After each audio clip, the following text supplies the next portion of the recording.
कमलेश हा रशियाला राहत होता आणि आईबाबांचा एकुलता एक असला तरी सासरवाडीचा एकुलता एक लाडका जावई होता.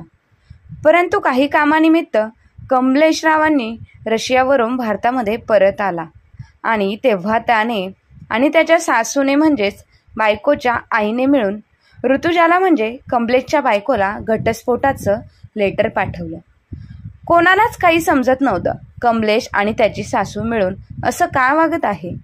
कोणती आई स्वतःच्या जावयाला सांगेल का माझ्या मुलीला घटस्फोट दे? परंतु ऋतुजाच्या आईने तिच्या जावयाला स्वतःच्याच मुलीला घटस्फोट देण्यासाठी सांगितलं होतं. परंतु ह्या सगळ्याचं कारण जेव्हा समोर आलं तेव्हा सर्वांनाच धक्का बसला. ते कारण असं होतं की आई. सुलभाताईंना 2 मुले होती, मुलगी विद्या आणि मुलगा कमलेश. दोघांनाही सुलभाताईने आणि त्यांच्या पतींनी खूप काबाड कष्ट करून लहानाचं मोठं केलं होतं. खूप शिकवलं होतं. दोघेही मुलं खूप हुशार होती. त्यांच्याच वडिलांप्रमाणे होते. सुलभाताई खूप साध्या सरळ स्वभावाच्या होत्या. परंतु त्यांचे पती वामनराव म्हणजे अगदी कडक शिस्तीचे होते. दोघांनाही खूप कष्ट करून मुलांना पुढच्या शिक्षणासाठी परदेशामध्ये पाठवले. मुलं लहान असताना सुरुवातीला आहे तर मुलाच्या शिक्षणासाठी पडेलच ते काम करत असायचे. खूप कष्ट व मेहनत करून आता सुलभाताईंच्या शरीरामध्ये ताकद थोडीसुद्धा राहिली नव्हती. सुलभाताई व वामनरावांनी दोन्ही मुलांचा संसार मार्गी लावून दिला होता. मुलगी विद्याचं लग्न झाल्यानंतर मुंबईसारख्या ठिकाणी वास्तव्याला होती आणि मुलगा कमलेश लग्न करून परदेशामध्येच राहत होता. दोघांचे सर्व काही व्यवस्थित चालू होतं. आता राहिलं होतं ते फक्त सुलभाताई आणि वामनराव. 2 मुले असून सोबतीला त्यांच्यासोबत कोणीच नव्हतं. सुलभाताई तर आजारपणामुळे पूर्णपणे खचून गेल्या होत्या. सुलभाताई नाही म्हणत असतानाही वामनरावांनी त्यांना दवाखान्यात ॲडमिट केलं. नर्स सुलभाताईंना सलाईन लावत असताना ते शांतपणे सुलभाताईंच्या आजाराने खचलेल्या चेहऱ्याकडे पाहत राहिले. सुलभाताई ह्या वर्षातील दवाखान्यात ॲडमिट करण्याची ही वेळ 4थी होती आणि मागच्या 2 वर्षातील 8वी वेळ होती. खरं म्हणजे वयाच्या 60व्या वर्षी असं सारखं सारखं आजारी पडायचं तसं सुलभाताई नाही काही कारण नव्हतं. घरात अनेक वर्षांपासून समृद्धी नांदत होती. प्रत्येक गोष्टीत साथ देणारा नवरा होता.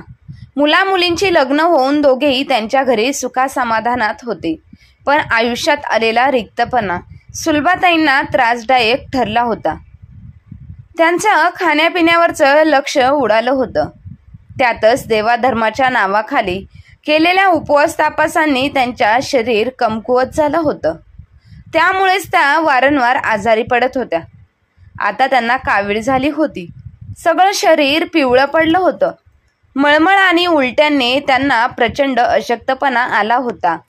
5-6 दिवस घरगुती उपचाराने काही फरक न पडल्यामुळे शेवटी वामनरावांनी त्यांना दवाखान्यात ॲडमिट केलं होतं. सलाईन सुरू होतं.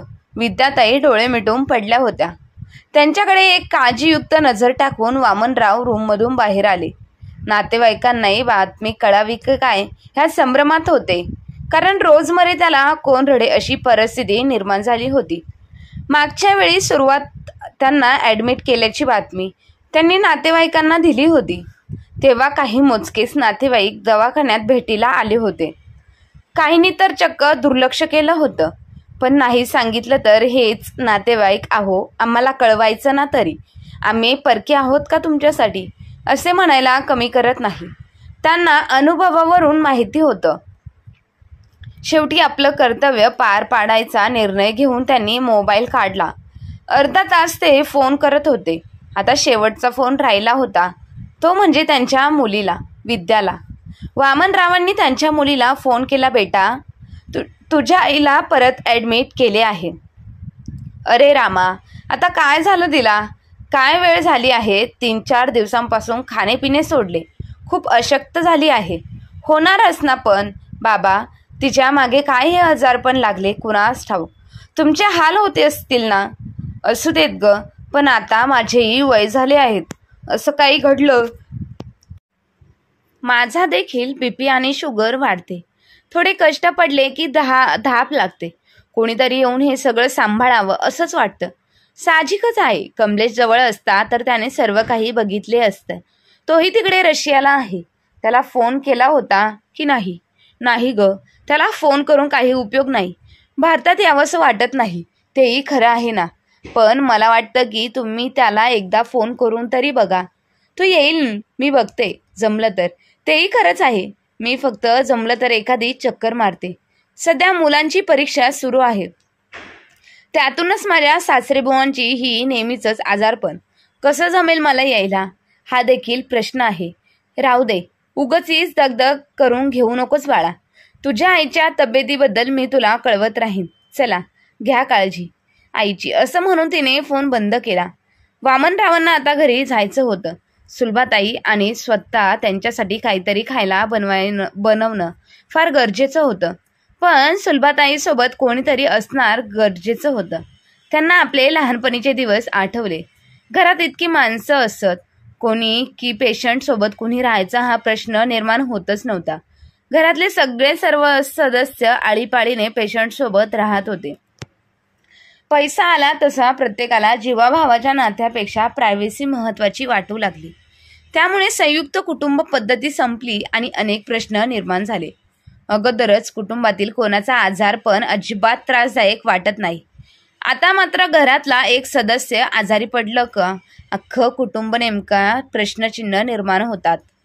नोकरी, घरातील कामं, फक्त विचारपूस करायला आलेल्या, कोणत्याही कामाला हात न लावणाऱ्या रिकामटेकड्या नातेवाईकांचा पाहुणचार, यातच घरातले सर्व सदस्य दमून जायचे. वामनरावांचे बरेच नातेवाईक या शहरात होते, पण ते सगळे चौकशी करण्यापुरतेच होते. परंतु मदतीला कोणीच येत नव्हते. जी गोष्ट नातेवाईकांची तीच होती शेजाऱ्या पाजाऱ्यांची. त्यांना शेजारी काय करते याची देखील माहिती नव्हतं. माणसं स्वतःपुरते स्वार्थी झाले होते. असा आजारपण आलं की वामनरावांना आपल्या मुलाची खूप आठवण येत होती. ते विचार करायचे, आपल्यासारख्या थकलेल्या जीवाला हा प्रचंड मानसिक आणि शारीरिक ताण सहन करण्याची गरज पडली नसती जर माझा मुलगा आज इथे असता तर.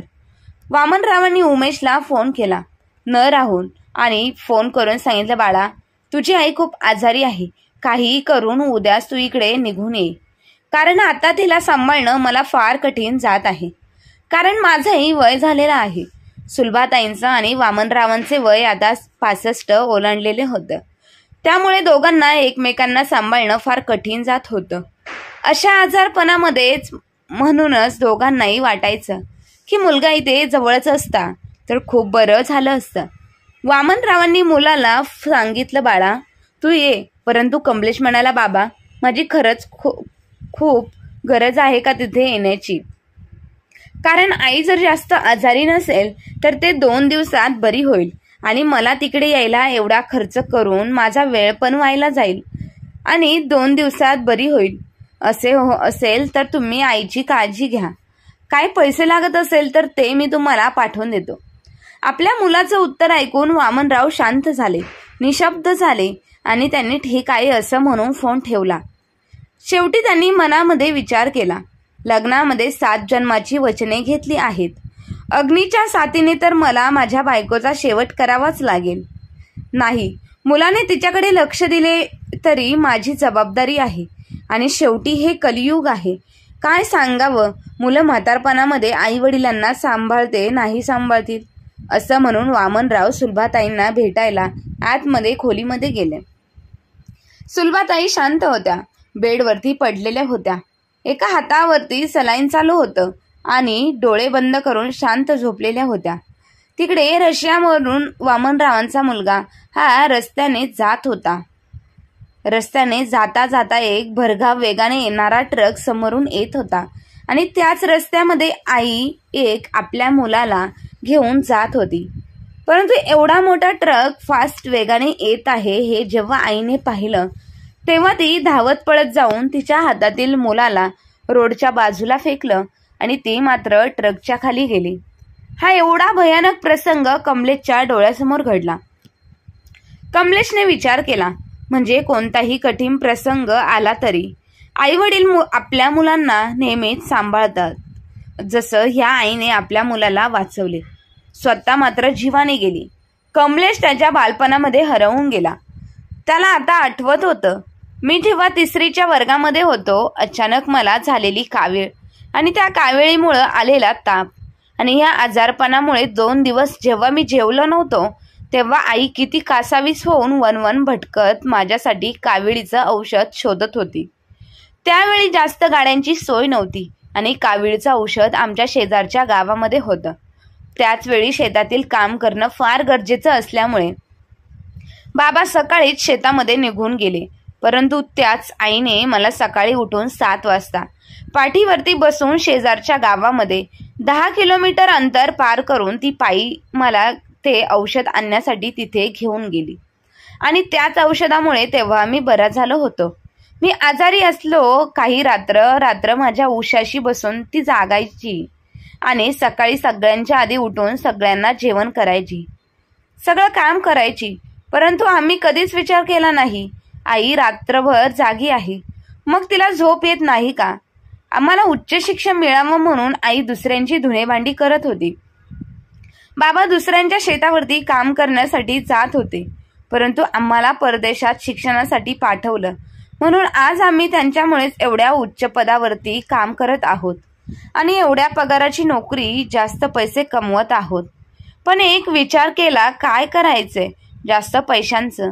तुझ्या आईने तुला पैसे कमवायला शिकवले, परंतु त्याच आईच्या मदतीला जीवनात त्या पैशांचा उपयोग नसेल आणि जिने जन्म दिला त्याच आईच्या सेवेसाठी आपल्याला वेळ नसेल तर काय उपयोग आहे या सगळ्याचा?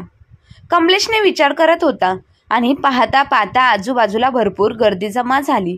कारण त्या ट्रकने उडवलेली ती आई आणि तिच्या उशाशी बसलेला तिचा 8 वर्षाचा मुलगा. हा प्रसंग पाहून सगळ्यांच्या डोळ्यांमध्ये टचकन पाणी आलं होतं आणि त्या प्रसंगाला एक आई आपल्या मुलासाठी काय करू शकते हे प्रत्येकाला ज्वलंत उदाहरण दिसलं होतं. त्या क्षणाला कमलेशने विचार केला, आता काही झालं तरी मी भारतामध्ये जाणार आहे. बाबांनी मला फोन केला होता, बाळा येतो का म्हणून, परंतु मी माझ्या कामाचा आणि पैशांचा विचार करून बाबांना टाळाटाळीचे उत्तर दिलं. परंतु आता नाही, मला आईसाठी भारतामध्ये जावंच लागेल आणि कायमस्वरूपी भारतामध्ये गेलो तरी चालेल. तिथे मी नोकरी करेल, परंतु माझ्या आईला आणि बाबांना चांगलं सांभाळेल. हा विचार करून कमलेश घरी आला आणि कमलेशने त्याच्या बायकोला ऋतुजाला सांगितलं, ऋतुजा चल आपली पॅकिंग करायला घे, मी आपलं तिकीट काढून आणलं आहे, उद्याच आपल्याला भारतामध्ये जायचं आहे. ऋतुजाने विचार केला, का हो, हे काय असं अचानक ठरवलं? तुम्ही याची मला पूर्वकल्पना न देता तुम्ही असं अचानक कसं ठरवलं भारतामध्ये जाण्याचं? ऋतुजा ही मूळची भारतातील होती, परंतु लग्नानंतर ती कमलेशसोबत रशियाला राहण्यासाठी गेली होती. कमलेश आणि ऋतुजा ही कॉलेजपासून सोबत होते, त्यामुळे त्यांची मैत्री एकदम घट्ट होती. कमलेशला ऋतुजा ही खूप आवडत होती. दोघांचं एकमेकांवर ते खूप प्रेम होतं. म्हणून ऋतुजाच्या घरच्यांनी देखील आणि कमलेशच्या घरच्यांनी देखील त्यांच्या लग्नाला परमिशन दिली. तसं पाहिलं तर वामनरावांना आणि सुलभाताईंना सून म्हणून त्यांना गावाकडची मुलगी पाहिजे होती. कारण त्यांच्या मनामध्ये आणि डोक्यामध्ये हा विचार होता की गावाकडची मुलगी कोणत्याही परिस्थितीमध्ये तिच्या नवऱ्याला साथ देते आणि सासू सासऱ्यांना सांभाळते. हीच गोष्ट शहरातील मुलगी करू शकत नाही.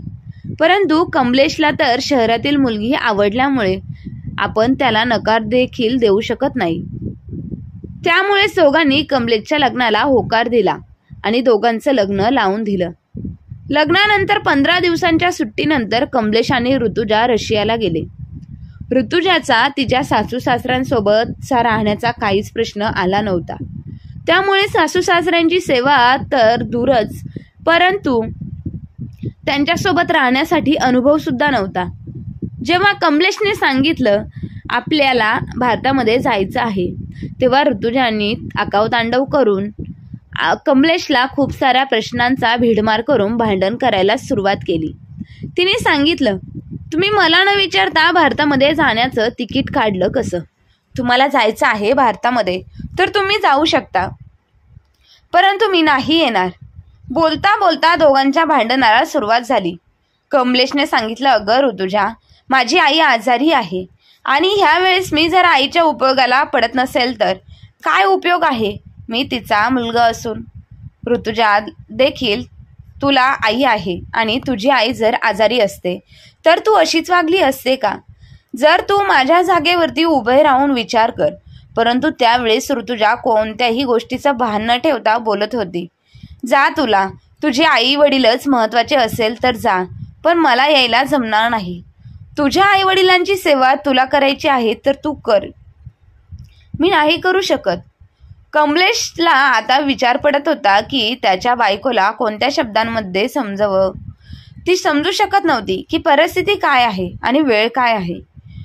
शेवटी कमलेशने सांगितलं, माझा निर्णय झालेला आहे. मी भारतामध्ये जाणार आहे आणि माझ्या आईची काळजी घेणार आहे.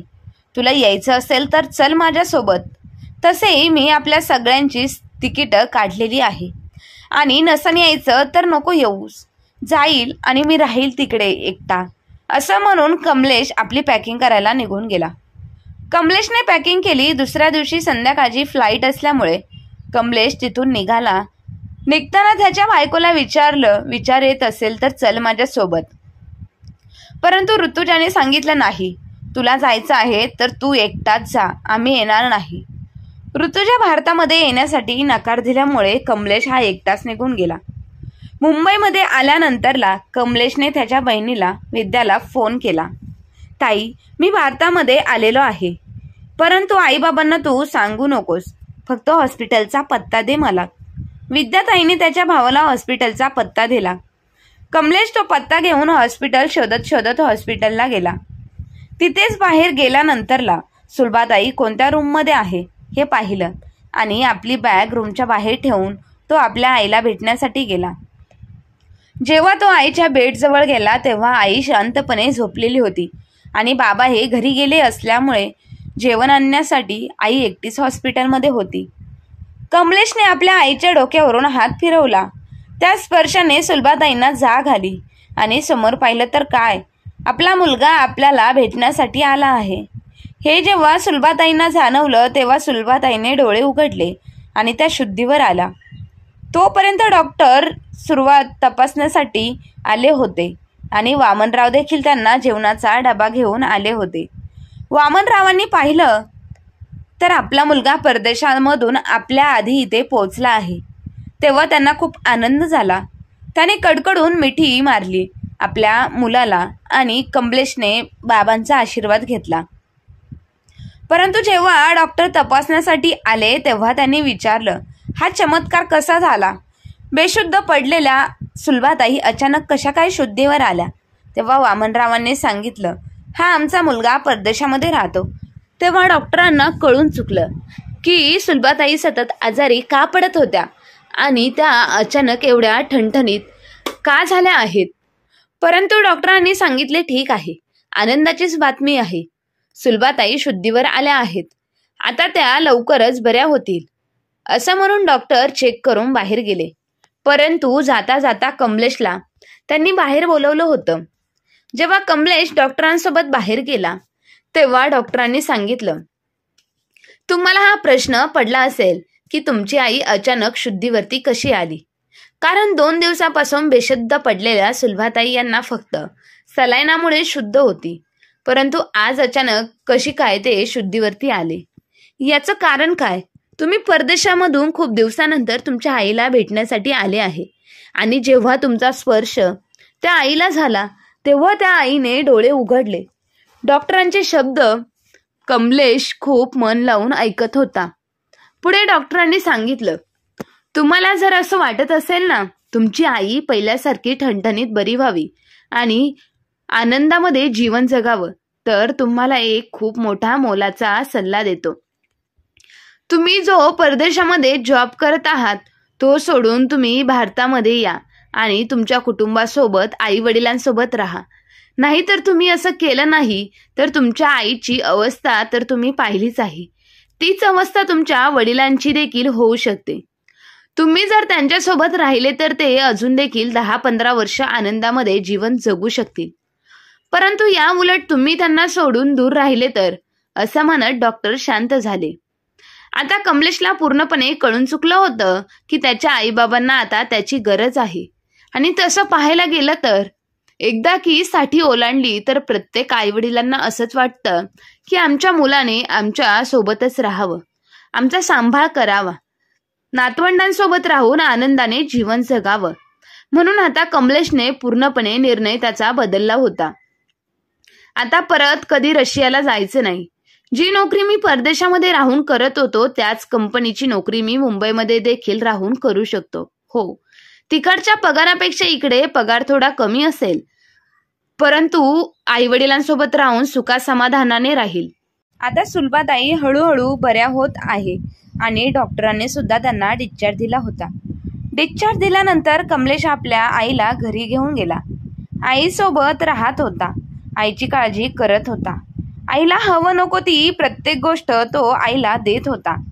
आता सुरुवातीला खूप आनंद झाला होता आणि हळूहळू त्यांची तब्येत खूप दिवसेंदिवस चांगली होत चालली होती. वामनराव देखील आता विचारातून बाहेर येऊ लागले, आनंदाने जीवन जगत होते. जबाबदारी त्यांच्या खांद्यावरची होती ती आता हलकी झाली होती, कारण त्यांची जबाबदारी आता त्यांच्या मुलाने घेतली होती. एक दिवस आईसोबतच बोलत असताना कमलेशने सांगितलं, आई, आता मी कधीच परत तुला सोडून कुठेही जाणार नाही. परंतु त्याच वेळी सुलभाताईंनी विचारलं, बाळा, म्हणजे नक्की तुला काय म्हणायचं आहे?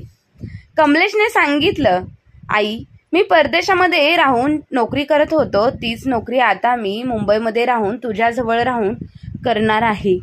यापुढील जीवन आयुष्यात तुझ्यासोबत मला घालवायचं आहे. कारण आई, पैसा कधी कमवता येतो, परंतु गेलेली वेळ आणि माणसं कधीच कमवता येत नाही.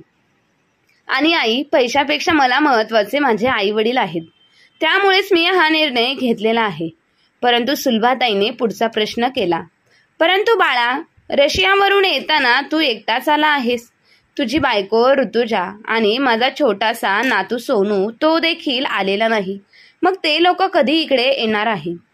तेव्हा कमलेशने सांगितलं, आई, तेही लवकरच येतील आणि आपल्यासोबत राहतील. आता कमलेश आणि त्याचे दोन्ही आई वडील आनंदाने राहत होते. आई आता हळूहळू बरी होत आहे असल्यामुळे कमलेशने त्याच्या बायकोला ऋतुजाला फोन केला. हॅलो ऋतुजा, तू भारतामध्ये केव्हा येणार आहेस? तेव्हा ऋतुजाने सांगितलं, कमलेश, तुला तर माहीतच आहे मला भारतामध्ये यायचं नाही, परंतु मला या प्रश्नाचे उत्तर दे. तुझी आई बरी झाली असेल तर तू केव्हा इकडे येणार आपल्या घरी? तेव्हा कमलेशने सांगितलं, ऋतुजा, मी आता एक निर्णय घेतलेला आहे. मी कधीही तिकडे राहायला येणार नाही. मी तिकडच्या कंपनीमध्ये रिझाईन लेटर दिलेला आहे आणि लवकरच मुंबईमधील ब्रांचला मला तीच कंपनी जॉब देणार आहे. त्यामुळेच मी इकडे जॉब करून माझ्या आईवडिलांसोबत राहणार आहे. त्यामुळे तू आणि तुझी आणि आपल्या सोनूची पॅकिंग करून लवकरात लवकर भारतामध्ये निघून ये. परंतु कमलेशचं बोलणं जेव्हा ऋतुजाने ऐकलं तेव्हा तिची तळपायाची आग मस्तकात गेली आणि तिने विचार केला, मला ना विचारता तुम्ही इकडचा जॉब सोडून भारतामध्ये गेलात आणि तिकडेच राहतात. माझी अजिबात इच्छा नाही भारतामध्ये राहण्याची किंवा तुझ्या म्हाताऱ्या आईवडिलांसोबत राहण्याची. ऋतुजा, असा चुकीचा विचार तू करू नकोस. भारतामध्ये इकडे माझ्यासोबत राहा. आपलं सुखी कुटुंब इकडे आहे. परंतु त्याची बायको अजिबात ऐकायला तयार नव्हती. ऋतुजाने सांगितलं, नाही कमलेश, मी भारतामध्ये येणार नाही असं म्हणून तिने फोन कट केला. कमलेश तिला सतत वारंवार फोन करून रिक्वेस्ट करत होता, ऋतुजा, तू आपल्या घरी राहण्यासाठी ये. परंतु ऋतुजाला यायचं नव्हतं. आता सुलभाताईने कमलेशला विचारलं, कमलेश बाळा, तू सुनबाईला फोन केला होतास ना, मग ती केव्हा भारतामध्ये येणार आहे? कमलेश उडवा उडवीची उत्तरं देत आपल्या आईला सांगितलं, ती लवकरच येणार आहे. आईने विचारलं, लवकरच म्हणजे नक्की केव्हा येणार आहे? परंतु कमलेशने सांगितलं आहे, त्यांची अजून मला ते सांगितलं नाही आई, परंतु तू काळजी करू नकोस, ती लवकरच आपल्या घरी येईल. ऋतुजाला तिच्या म्हाताऱ्या सासू सासऱ्यांसोबत अजिबात राहण्याची इच्छा नव्हती. त्यामुळेच ती भारतामध्ये तर आली होती, परंतु तर ती तिच्या आईवडिलांच्या घरी निघून गेली होती. कमलेशने ऋतुजाच्या आईवडिलांना देखील फोन करून सांगितलं, ऋतुजाला माझ्या घरी राहण्यासाठी पाठवून द्या. परंतु तिच्या आईवडिलांनी विचार केला आणि कमलेशला सांगितलं, अहो कमलेशराव, आम्ही ऋतुजाला सांगून सांगून थकलो आहे. आम्ही देखील सांगत आहे की तो तुझ्या सासू सासऱ्यांसोबत नवऱ्यासोबत राहा, परंतु तिची अजिबात इच्छा नाही तुमच्यासोबत राहण्याची. तेव्हा कमलेशला समजलं, ऋतुजाला माझ्या आईवडिलांसोबत राहायचं नाही. तिला माझ्या आईवडिलांसोबत घरामध्ये अडचण वाटत आहे. तिला एकटीला राहायचं आहे. तेव्हा त्याला खूप वाईट वाटलं. परंतु कमलेशने तरी देखील 2 दिवसांनंतर त्याच्या बायकोला ऋतुजाला फोन केला. ऋतुजा, मी तुला घेण्यासाठी येत आहे. लवकरच तू ये इकडे. परंतु ऋतुजाने तडकाफडकी निर्णय घेऊन कमलेशला सांगितलं, कमलेश, मी तुला 1000 वेळा सांगितलं आहे मला तुझ्यासोबत राहायचं नाही. तेव्हा कमलेशने सांगितलं, ठीक आहे, तुला माझ्यासोबत राहायचं नाही तर माझ्या मुलाला माझ्याकडे पाठवून दे आणि मी लवकरच तुला घटस्फोट देत आहे. ऋतुजा म्हणाली, ठीक आहे, मला तू घटस्फोट दे, कारण मला देखील तेच हवं होतं. कारण अशा म्हाताऱ्या माणसांसोबत राहण्यासाठी मी तुझ्यासोबत लग्न केलंच नव्हतं. हे जेव्हा ऋतुजाच्या आईने आणि वडिलांनी त्या दोघांचं बोलणं फोनवरचं ऐकलं तेव्हा त्यांना खूप मोठा धक्का बसला. सुलभाताईंनी आता कमलेशला विचारलं, कमलेश, तुम्हाला वारंवार हेच उत्तर देत आहे, सुनबाई येणार आहे. मग केव्हा येणार आहे? कमलेश, तू माझ्या डोक्यावरती हात ठेवून आपली सुनबाई येणार आहे की नाही हे मला नक्की सांग. तेव्हा कमलेशने सांगितलं, हो आई, ऋतुजा येणार नाही. मी आजच तिला शेवटचा फोन केला आणि आई, तिला म्हाताऱ्या माणसांसोबत राहायचं नाही, त्यामुळेच मी तिला घटस्फोट देत आहे. हे वाक्य जेव्हा सुलभाताईंनी सुरुवातीला ऐकलं तेव्हा त्यांना खूप मोठा धक्का बसला. सुलभाताईंनी सांगितलं, नाही कमलेश, तू आमच्यासाठी तुझ्या बायकोला घटस्फोट देऊ नकोस. हे आम्ही कधीही सहन करणार नाही आणि ह्या वयामध्ये असा भरला संसार तुटताना तुझा पाहण्याची इच्छा अजिबात नाही. त्यापेक्षा परत तुझ्या परदेशामध्ये जा आणि तिकडे जाऊन तुझ्या बायकोसोबत आनंदाने संसार कर. आमचं काय, आम्ही पिकलं पान केव्हाही गळून पडेल. आम्ही दोघे नवरा बायको इथे आमचं जीवन जगू. परंतु कमलेशने सांगितलं, आई नाही, एक वेळ मी तिला सोडेल, परंतु तुम्हाला सोडून कुठेही जाणार नाही. ऋतुजाच्या आईने कमलेशला फोन करून सांगितलं, कमलेशराव, तुमच्या दोघांचं जे काही बोलणं झालं ते आम्ही ऐकलं आहे. कमलेशराव, प्लीज तुम्ही असा कोणताही चुकीचा निर्णय घेऊ नका आणि आमच्या मुलीला घटस्फोट देऊ नका. कमलेशराव, आम्हाला माहीत आहे तुम्ही कुटुंब अगदी सामान्य आहे, संस्कारी आहे. इथे आमच्याच मुलीची चूक आहे. तिला म्हाताऱ्या सासू सासऱ्यांसोबत राहण्याची अजिबात इच्छा नाही. माहीत आहे हे तुमचे आई वडील आहेत, परंतु आम्ही देखील तुम्हाला कोणताही चुकीचा निर्णय घेऊन देऊ शकत नाही. आम्ही हेही तुम्हाला सांगणार नाही की तुम्ही आई वडिलांना सोडून आमच्या मुलीसोबत राहा, कारण आम्हाला देखील सुना आहेत, मुलं आहेत. ते देखील आम्हाला सोडून वेगळे राहिले तर आम्ही आनंदाने जीवन नाही जगू शकत. त्यामुळे कमलेशराव, आम्ही सांगतो त्याप्रमाणे तुम्ही वागा. तुम्ही तिला घटस्फोटाची नोटीस पाठवा आणि तिला घटस्फोट देत आहे असं सांगा. सासू सासऱ्याने सांगितल्याप्रमाणे कमलेशने ऋतुजाला घटस्फोटाची नोटीस पाठवली. कमलेशने घटस्फोटाची नोटीस पाठवलेली पाहून ऋतुजाला खूप मोठा धक्का बसला. तिला वाटलं होतं कमलेश असा कोणताही निर्णय घेणार नाही आणि आपल्या आईवडिलांना सोडून माझ्यासोबत राहील. परंतु तेव्हा तिला खूप मोठा धक्का बसला. इकडे तिची वहिनी आणि दादा सुद्धा भांडणे करू लागली. वहिनीने सांगितलं, तुमची बहीण झाली तिथे राहणार असेल तर मी देखील तुमच्या आईवडिलांना सांभाळणार नाही. तिच्याचप्रमाणे सासऱ्यांना सांभाळू शकत नाही, तसेच मी का सांभाळू तुमच्या आईवडिलांना? मी देखील माझ्या माहेरी चाललेली आहे. आता ऋतुजा तिच्या उघड्या डोळ्यांनी तिच्या दादा वहिनीचा संसार तुटताना पाहत होते आणि आईवडिलांची तळमळ देखील पाहत होती. आणि आता तिने विचार केला होता की माझ्यामुळे जर माझ्या आईवडिलांवरती अन्याय होत असेल आणि दादा वहिनीचा संसार तुटत असेल तर मी केव्हाही माझ्या सासरी निघून गेलेलीच बरी राहील. असा विचार करून ऋतुजाने कमलेशला फोन केला. कमलेश, मी चुकले. कमलेश, मला घटस्फोट देऊ नकोस. मी आज आपल्या घरी राहण्यासाठी येत आहे. आणि इकडे ऋतुजा आणि दादा वहिनीला देखील सांगितले, दादा वहिनी, माझ्यामुळे तुमचा संसार तोडू नका. मी चुकले. मी माझ्या सासू सासऱ्यांना सांभाळायला पाहिजे होतं, परंतु ही चूक माझ्या नंतर लक्षात आल्यामुळे मी आता माझ्या सासरी राहायला जात आहे. तुम्ही आनंदाने तुमच्या घरामध्ये राहा. आता दादा वहिनी, आई बाबा ऋतुजाला सोडवण्यासाठी तिच्या सासरी आले. सासरी आल्यानंतर ऋतुजा आणि तिच्या आपल्या म्हाताऱ्या सासू सासऱ्यांची माफी मागितली. कमलेशला देखील माफी मागितली आणि कमलेशला सांगितलं, मला माफ कर, मी चुकले होते. परंतु माझे डोळे तर माझ्या वहिनीने उघडले. तेव्हा वहिनीने सांगितलं, नाही ऋतुजाताई, मी एकटीने तुमचे डोळे उघडलेले नाही किंवा परिस्थितीची जाणीव देखील करून दिलेली नाही.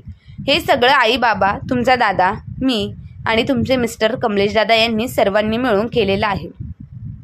आम्हाला माहीत आहे तुम्ही मनाने निर्मळ आहे, परंतु आपणास माणूस चुकत आहे. माणूस कोणत्याही क्षणाला चुकू शकतो. त्या चुकीची जाणीव करून आम्ही तुम्हाला दिली, बस, बाकीचं काहीच केलं नाही. तेव्हा आईने देखील सांगितलं, हो ऋतुजा, मी आणि कमलेश रावांनी मिळून प्लॅन केला आणि त्या प्लॅनप्रमाणे आम्ही वागलो आणि तुला तुझी चूक लक्षात आली.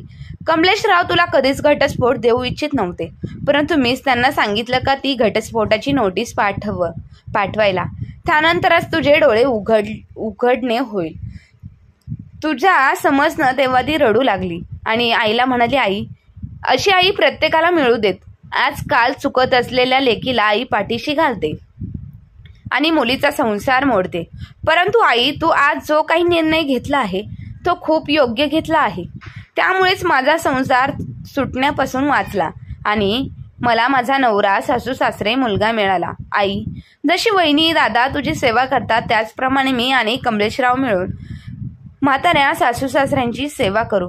तर मित्र आणि मैत्रिणींनो, ऋतुजा चुकत होती हे तिच्या आईला समजलं.